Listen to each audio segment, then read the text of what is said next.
vraies et fausses églises. Nous savons que Jésus-Christ, notre Maître, le Fils de Dieu, vrai homme, a dit « Je bâtirai mon église » selon Matthieu 16, verset 18. Jésus est celui qui bâtit son église.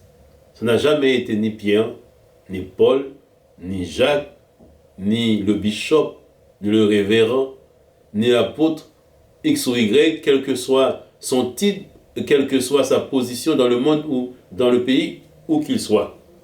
Donc n'oublions jamais que Jésus-Christ connaît ses véritables enfants. Il connaît l'Église invisible et ceux qui se sont mis sous sa protection, qui ont fait allégeance à lui, qui sont venus sous sa protection parce que Jésus-Christ, il est Seigneur et en tant que Seigneur, il a des personnes qui se soumettent à lui et la véritable Église, ce sont des hommes et des femmes transformés par l'Esprit qui ont dit oui à Jésus, oui à sa Seigneurie, ni à la transformation, oui à la vie du royaume, oui à la volonté du Père. Et la fausse Église, ce sont des adeptes d'une religion, quelle qu'elle soit évangélique, catholique, tout ce que vous voulez. Toute personne qui ne vous ramène pas à Jésus-Christ, toute personne qui prend autorité pour dire que on ne prêchera pas sur l'esprit ou voici telle chose qu'on doit croire ou ne pas croire et qu'on ne va pas au-delà de ce que Jésus a demandé, vous êtes sur une pente difficile. Car nous devons enseigner tout le conseil de Dieu et Jésus est la pierre angulaire selon Acte 4, verset 11 et 1 Pierre 2, verset 4 à 10. Donc toute église véritable est fondée sur la personne de Jésus. Parce qu'il a dit, en tant que fondateur, je bâtis mon église. Et il appelle des hommes et des femmes, il les responsabilise, mais avant cela, ces hommes et ces femmes sont avec lui, ils sont en sa présence, il les instruise, il les transforme, il leur communique sa pensée par l'esprit. Les hommes et ces femmes obéissent à celui que Jésus a laissé comme le dirigeant de l'église. Le dirigeant vraiment de l'église, c'est le Saint-Esprit. Jésus en est le fondateur. Et celui à qui l'Esprit doit rendre cette église pure et sans tache, c'est Jésus. Et Jésus lui-même va présenter à son Père une église pure et sans tache qui est devenue son épouse, qui a sa nature. Donc, la véritable église est une œuvre de Dieu et non l'œuvre d'un homme. Donc, les hommes et des femmes qui constituent l'église, dans le thème grec, l'église signifie ecclésia, assemblée. Une assemblée de personnes. Ce n'est pas n'importe quelle personne composée, ce sont des personnes qui sont unies autour de la personne de Jésus-Christ pour obéir à la volonté du Père et pour marcher par l'Esprit. Si ce n'est pas cette direction que vous avez, vous êtes dans une église qui est contraire à la pensée de Jésus-Christ, parce que Jésus-Christ a dit « Entrez par la porte étroite ». La porte étroite est cette porte par laquelle nous connaissons que Jésus est le seul chemin qui mène au Père. Nous connaissons que Jésus est celui qui nous guide vers la vérité. Et c'est lui qui maintenant va insuffler par l'Esprit la véritable vie dans l'Église. Parce que l'Église est un corps vivant et non des pierres mortes, selon Colossiens chapitre 1, verset 18.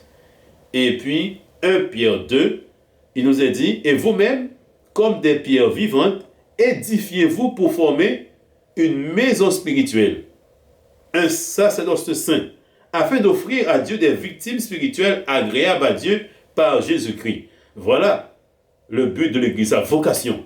C'est non seulement d'adorer Dieu, mais aussi d'attirer vers Dieu des hommes et des femmes qui ont compris que Jésus-Christ est Seigneur et qu'il les rassemble. Il est dit dans le psaume 50, verset 5, « Rassemblez-moi », c'est le Père qui parle. Il dit à l'Esprit, « Rassemblez-moi mes fidèles qui ont fait alliance avec moi par le sacrifice. » Cette alliance est faite au nom du Père, mais contresignée par Jésus-Christ, c'est parce que c'est son sang qui a été versé à la croix. Une église véritable marche sur les ordres du Saint-Esprit. Elle connaît le nom de Jésus-Christ, le sang de Jésus-Christ, la doctrine de Jésus-Christ, elle a les sentiments de Jésus-Christ. Et elle ne bâtit pas la vie des gens sur des monuments. De plus en plus, il y a des ministères qui vont vous dire que comme Salomon, Dieu appelle qu'on puisse investir dans des projets pharaoniques. Tout le monde, en étant bishop, archibishop, veulent avoir leur boutique, leur club. Ils élèvent comme Nimrod un lieu qu'ils prétendent appartenir à Dieu. Mais Dieu n'a d'autre temple que nous. Nous sommes le temple de cet esprit.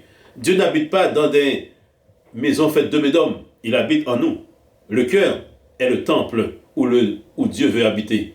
Et pour y habiter, il appelle des hommes et des femmes à enseigner, à garder son peuple dans la vérité, à lui montrer le droit chemin. Et ces hommes et ces femmes obéissent à la voix du bon berger qui est Jésus. Donc, quiconque va vous amener vers une autre voie que Jésus, quiconque veut faire de vous un adepte de sa vision et qui ne vous ramène pas à être soumis à Jésus-Christ, n'est pas celui qui vous conduit vers la vérité, vers la vraie église. C'est ce qu'on peut appeler une église qui s'est déviée. Donc elle est devenue fausse. Quand on dévie du droit chemin, c'est qu'on devient faux. Voilà pourquoi il est dit en titre 1, verset 11, ces hommes-là enseignent pour de l'argent. La doctrine de prospérité, je peux vous dire, c'est une doctrine de l'enfer. Le Seigneur me l'a révélé. C'est une doctrine de l'enfer que le diable appelle beaucoup de gens à avoir l'amour de l'argent. Mais on n'a jamais vu dans une église que tout le monde est devenu milliardaire ou riche. C'est un mensonge. On enrichit un homme qui a une vision de manipulation. Il va vous dire, investissez, donnez l'offrande du prophète, l'offrande du pasteur, l'offrande de telle chose. Non. Il a dit, offrez votre corps comme un sacrifice vivant. Voilà l'offrande que vous devez donner. Par contre, si vous voulez que votre assemblée progresse naturellement, vous voyez des choses à faire. On n'a pas besoin de vous exiger de donner. Vous-même, vous savez comment donner. Parce que, en étant rempli de l'esprit vous met à cœur d'accomplir quelque chose. Mais la chose importante dans l'église, c'est la relation avec Dieu, la relation avec ses frères et sœurs, et soutenir les pauvres. Car Jacques nous dit, en Jacques chapitre 1, verset 28, la véritable religion. Voilà, si on veut comprendre ce que c'est l'église. Donc, il nous a dit, la véritable religion pour Jacques, verset 1, non, chapitre 1, verset 27, donc 26 et 27. Si quelqu'un croit être religieux, donc il est dans une église, et qu'il pense avoir la vérité, sans tenir sa langue en bride, il se trompe.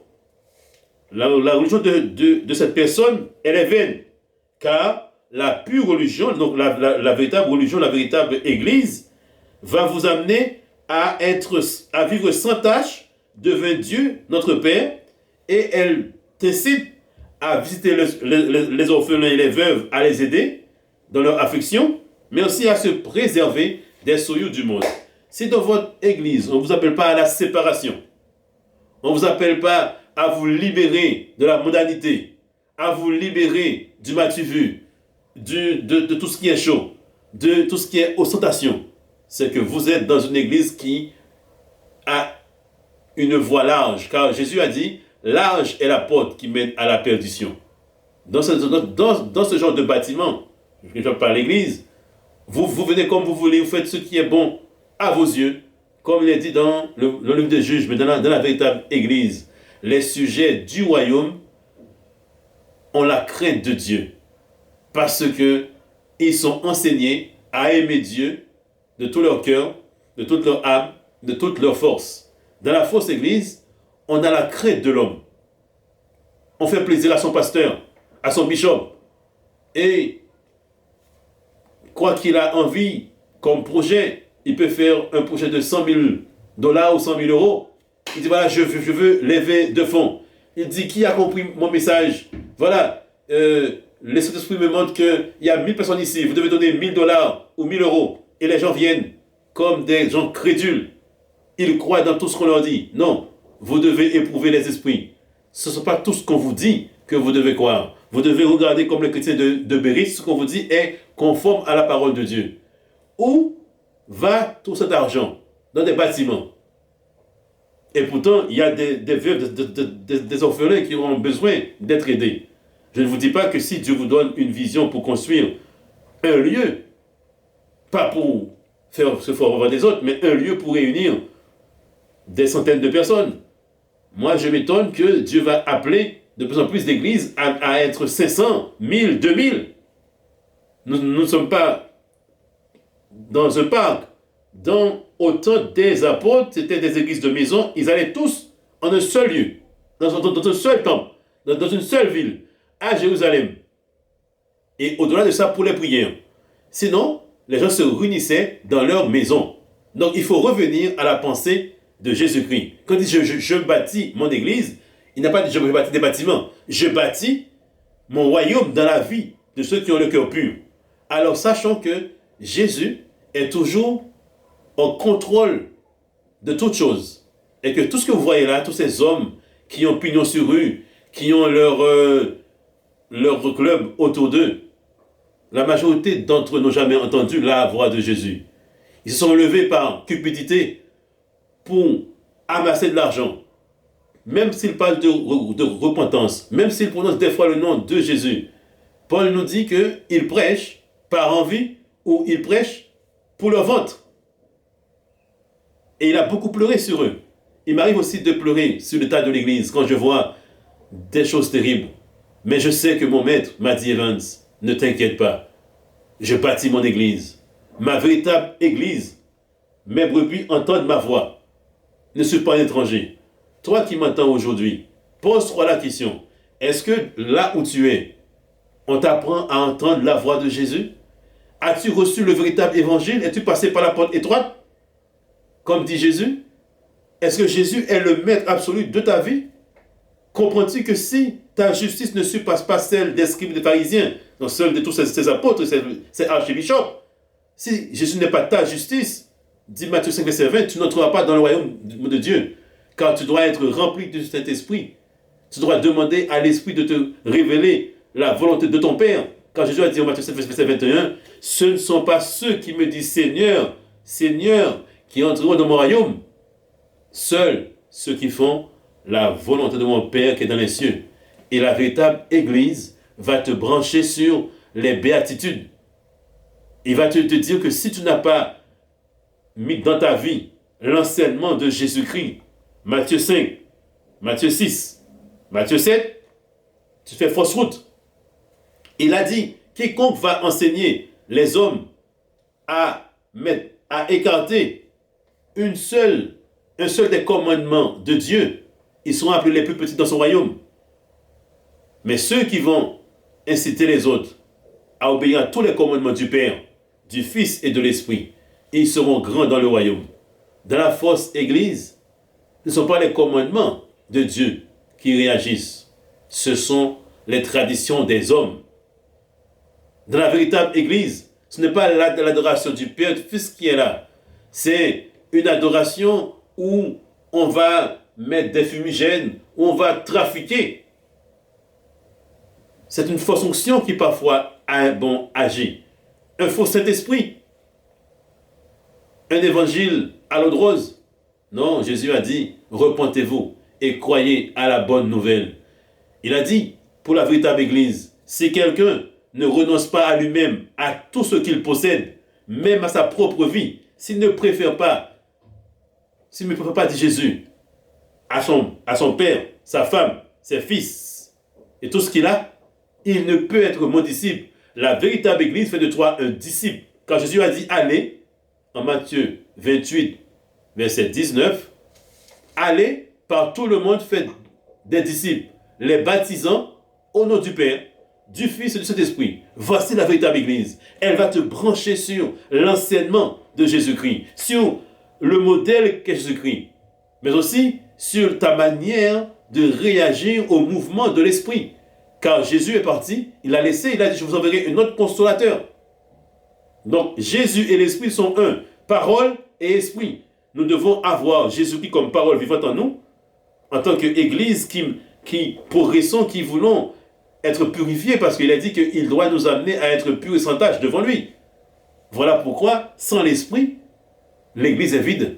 L'Église est sans force. Elle n'a pas de puissance. Voilà pourquoi ces fausses églises trafiquent avec une fausse puissance. Il y a des sorciers, des médiums, des psychologues qui entrent à l'intérieur et qui prétendent qu'ils ont été envoyés. Certes, ils ont une puissance. Certes, ils ont quelque chose qui attire.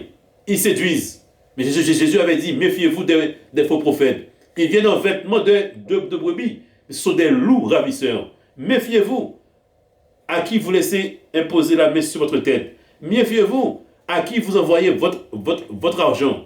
Parfois, ces mêmes personnes sont là pour vous dévorer, pour prendre ce que vous avez. Alors, priez et demandez à Jésus si là où vous êtes placé, vous êtes dans la véritable Église. Car la véritable Église a pour mission de vous dire, comme Josué l'avait dit, moi et ma maison, nous servirons l'Éternel. Non les hommes, non la cupidité, non les idoles.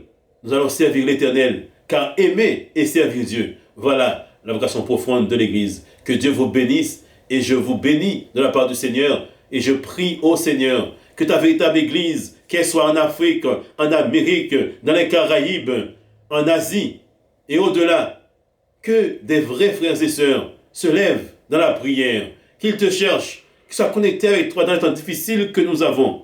Car bientôt, nous allons être secoués. Et ton Église a besoin d'être assise avec toi dans les lieux célestes.